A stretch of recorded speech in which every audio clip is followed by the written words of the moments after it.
c'est Adrien Choibot, j'espère que vous allez bien. Aujourd'hui on se retrouve pour une toute nouvelle vidéo tutoriel qui a pour sujet cette fois-ci les disques de frein, le changement de disque de frein, comment le changer, etc. Alors il y a trois différents types de freinage. Il y a le freinage à disque, le freinage tambour et le freinage électrique. A savoir que si vous changez votre disque de frein, peut-être que derrière vous aurez aussi à changer vos plaquettes de frein puisqu'elles seront usées aussi avec votre ancien disque et donc vos plaquettes usées pourront user plus facilement votre nouveau disque. Donc là on vous montre comment changer votre disque de frein, mais il faudra aussi penser peut-être à changer ses plaquettes de frein et son étrier. Donc nous on va se concentrer surtout là sur le frein à disque. Il en existe deux types. Il y a le frein à disque normal et le frein à disque ventilé. Chez nous, on fait surtout du frein à disque ventilé, même exclusivement, c'est plus pratique. Ce qui signifie que quand vous allez rouler et freiner, votre disque va chauffer, mais avec des trous à l'intérieur, c'est-à-dire ventilé, il va refroidir plus facilement et ça va éviter les surchauffes du disque. Il y a plusieurs tailles de disques de frein. Elles s'expriment en millimètres, donc 110, 120, 140, 145, 160 et 180. Il faut aussi regarder la forme du disque par rapport aux emplacements des vis. Il y a des formes circulaires ou des formes hexagonales. Ce sera à vous de voir selon votre trottinette. Et également par rapport à où il va se placer, si c'est au niveau du moteur ou au niveau de la jambe. Il y a plusieurs raisons de changer votre disque de frein, soit parce qu'il est trop usé, ou alors c'est parce qu'il est voilé. Et dans ce cas-là, il vaut mieux le changer. Vous pourrez essayer de le dévoiler avec une pince, c'est assez compliqué. Moi, je vous conseillerais plutôt de le changer. C'est plus facile que de passer du temps à dévoiler le disque, à le replier, à le mettre droit. C'est mieux de le changer et c'est justement ce qu'on va vous montrer dans cette vidéo, donc c'est cool. Donc le changement sur jante, nous c'est ce qu'on va voir maintenant sur une Teveron Blade Mini simple moteur. Donc on va changer le frein à disque sur la roue avant. Si vous avez d'autres demandes de frein à changer, n'hésitez pas à les mettre en commentaire, nous on fera le possible pour vous le montrer. Et donc pour un changement sur jante, c'est important de marquer les têtes de vis et de si possible mettre du frein filet pour que ça tienne mieux. Le changement sur moteur, on va pas le voir dans cette vidéo et c'est d'ailleurs un peu plus compliqué puisqu'on peut avoir des complications dues à tout ce qui est câblage. Mais on a récemment eu des simplifications dans les systèmes où c'est juste des câbles à débrancher et pas à couper ou à ressouder. Mais bon, on va pas voir ça tout de suite. Si vous avez encore une fois des demandes, n'hésitez pas à les formuler en commentaire. Et puis, autre recommandation, si votre disque est usé, n'hésitez pas à utiliser du nettoyant frein pour enlever tout ce qui est usure. Ça peut vraiment vous aider. Et si vous soupçonnez un disque voilé, mais qu'en fait c'est juste de la saleté, et bah ça peut franchement vous être très utile.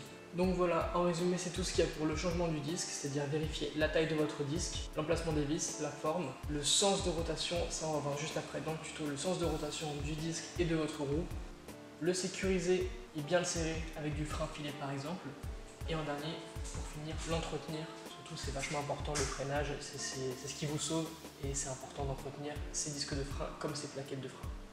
C'est tout pour les explications, on va passer à la partie tutoriel, allez, let's go!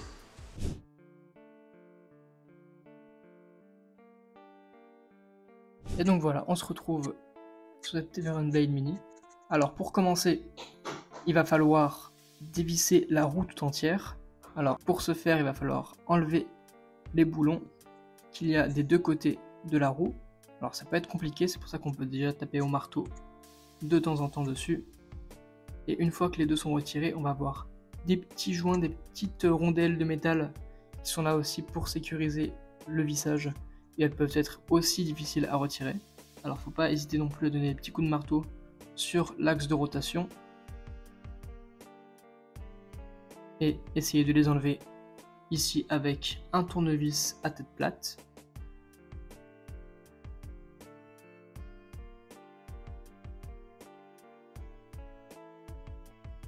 Il faut bien évidemment faire attention à n'abîmer aucune pièce.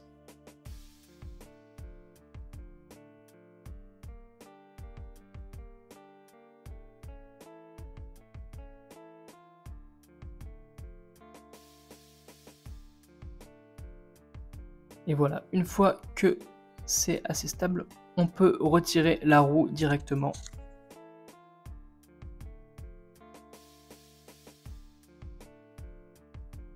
Et après ça, on retire l'axe de rotation de la roue.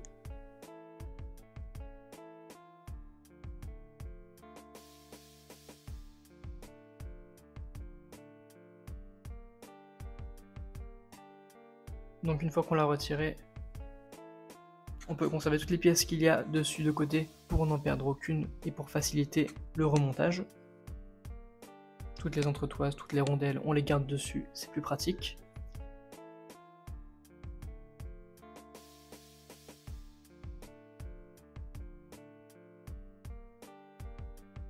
On va devoir s'attaquer à toutes les vis qu'il y a sur le disque de frein. Donc là, il y en a 6. Pour faciliter aussi le dévissage de ces vis, on peut soit les chauffer, soit taper dessus. Ça facilitera le dévissage, ça déverrouillera en quelque sorte le pas de vis, et ça sera plus facile de tout dévisser. Donc bien évidemment, on les dévisse une par une, et on les garde de côté pour n'en perdre aucune.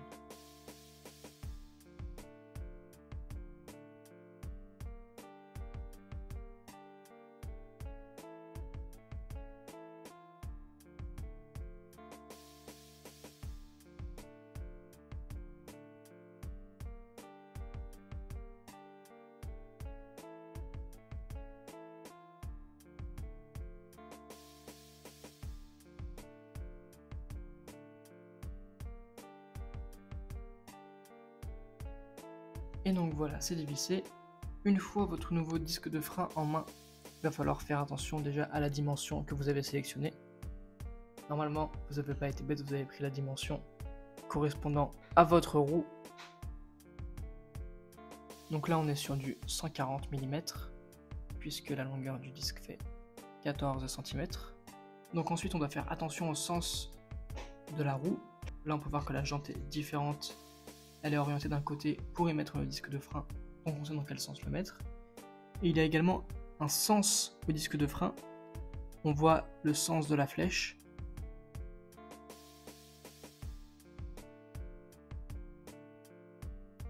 Donc là, le sens de la flèche est indiqué sur le disque de frein.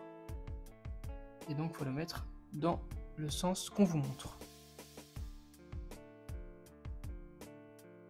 En général, tous les disques de frein vont être dans ce genre de sens, comme si c'était une toupie qui tournait à l'envers. Et donc lors du remontage de tout ça, il faut faire attention au sens de votre disque et au sens de votre pneu. Et donc quand c'est fait, vous pouvez mettre du frein filet avant de visser. Nous, on n'en a pas mis, mais je vous renvoie bien évidemment au tuto du frein filet qu'on a fait.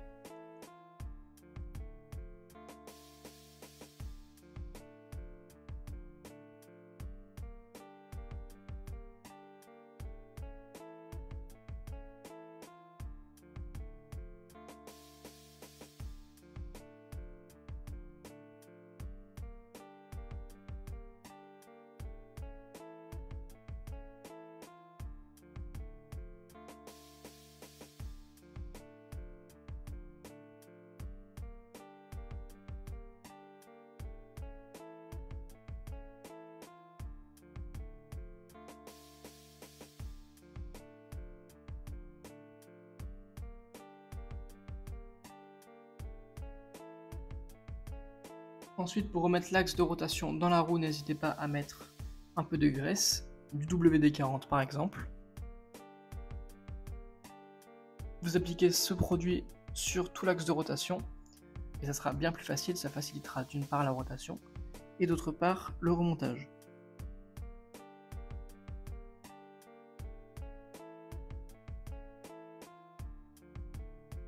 Ensuite, vous imbriquez toutes les pièces que vous aviez enlevées juste avant. Essayez de vous remémorer la façon dont elles étaient mises et n'hésitez pas à prendre quelques photos. Il va falloir réimbriquer la roue là où elle était en faisant bien attention de mettre le disque dans l'étrier de frein.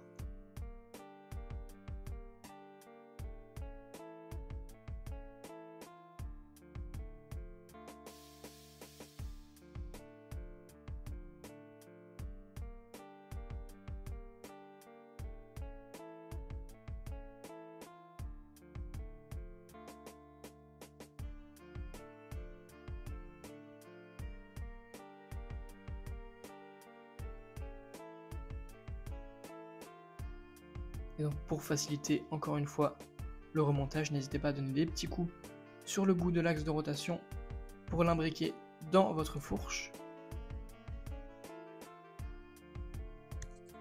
Une fois que tout ça est fait, la roue sera bien imbriquée et le disque de frein sera bien dans l'étrier et tout tournera comme avant.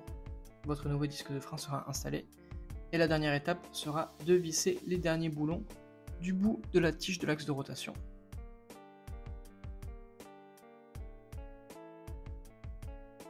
N'hésitez pas à bien les serrer et vous aurez terminé votre montage. Vous aurez votre nouveau disque de frein et tout ira bien.